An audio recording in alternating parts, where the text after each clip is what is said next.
तो चलिए आज के इस वीडियो में हम समझेंगे इंडियन डेमोक्रेसी के पिलर्स। तो मेनली इंडियन डेमोक्रेसी में 4 पिलर्स एग्जिस्ट करते हैं। पहला है लेजिस्लेचर, दूसरा है एग्जीक्यूटिव, तीसरा है जुडिशरी एंड चौथा है मीडिया। तो पहले हम डिस्कस करेंगे लेजिस्लेचर। ये पिलर का काम है इंडिया में नए लॉज बनाना और कुछ एग्जिस्टिंग लॉज में ज़रूरत के हिसाब से बदलाव करना, और ये काम लोकसभा और राज्यसभा में होता है। हम वोट डाल के जो रिप्रेजेंटेटिव्स इलेक्ट करते हैं, वो सेंट्रल लेवल पे लोकसभा और राज्यसभा में हमारी ओर से डिबेट्स करते हैं, हमारी प्रॉब्लम्स को सरकार के सामने रखते हैं। और स्टेट लेवल पे हम लेजिस्लेटिव असेंबली में एमएलए मतलब member of legislative assembly, Hindi में बोले तो विधायक को असेंबली में इलेक्ट करते हैं। और सेंट्रल लेवल पे एमपी मतलब मेंबर ऑफ पार्लियामेंट यानी कि सांसद को इलेक्ट करते हैं। और जिसके पास लोकसभा में मेजॉरिटी होती है वो सेंट्रल में सरकार बना लेता है। और सेम स्ट्रक्चर हमारे स्टेट लेजिस्लेटिव असेंबली में फॉलो होता है।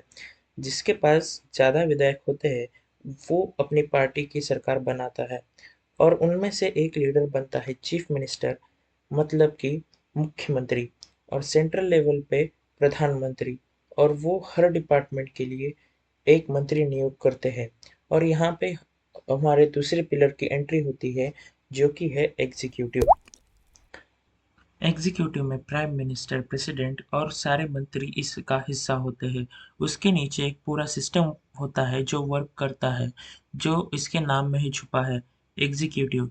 मतलब कि एग्जीक्यूट करना वो लॉ जो पार्लियामेंट में बनाए हैं, जो कि जनता से इलेक्ट होकर उनके लिए लॉज बनाए हैं। इस सिस्टम को ब्यूरोक्रेसी भी बोला जाता है, जिसमें आईएएस ऑफिसर और बहुत सारे ऑफिसर्स वर्क करते हैं। ये सिस्टम पूरा ग्राउंड पर लॉ इम्प्लीमेंट करने का काम करता है, जिसमें चीफ सेक्रेटरी एट स्टेट और central level, commissioner for every division and district collector for every district, और बहुत सारे एलिमेंट्स इस एग्जीक्यूटिव में काम करते हैं। इसके बाद है जुडिशियरी। ये एक इंडिपेंडेंट ब्रांच है जो एज एन अंपायर काम करती है। जैसे कि कहीं पर कॉन्स्टिट्यूशन वायलेट तो नहीं हो रहा है, कोई अपनी अथॉरिटीज का गलत इस्तेमाल तो नहीं कर रहा है।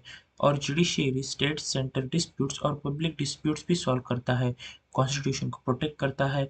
जैसे कि सुप्रीम कोर्ट ने कहा था कि इंडियन कॉन्स्टिट्यूशन में एक बेसिक स्ट्रक्चर है और जो कोई भी वायलेट नहीं कर सकता, उसे ही बेसिक स्ट्रक्चर ऑफ कॉन्स्टिट्यूशन बोला जाता है।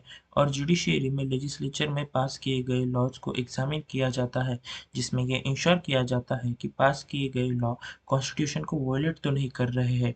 और judiciary has a power to cancel a law passed by a legislature if it violates the constitution of India.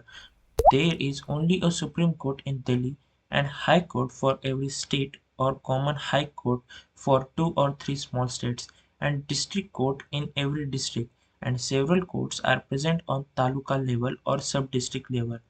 There is only a Chief Justice of India who is a supreme judge in a judiciary.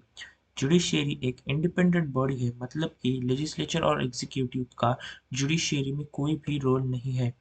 और fourth pillar is media, जो public को aware रखता है और सरकार से question करता है, जो कि सरकार को अकाउंटेबल रखता है और हर कोने की खबर जनता तक पहुंचाता है, जिसमें डिजिटल मीडिया और प्रिंट मीडिया जैसे कि न्यूज़पेपर आता है।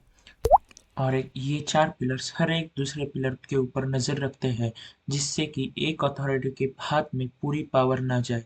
सो in this video I have all explain the 4 pillars of Indian democracy. मुझे मालूम है कि इस वीडियो में बहुत सारी प्रॉब्लम एज माय वॉइस और low quality editing, but this is a beginners channel, so I will improve by the time. और अगर ये इन्फॉर्मेशन अच्छी लगी हो तो लाइक शेयर एंड सब्सक्राइब ज़रूर करें।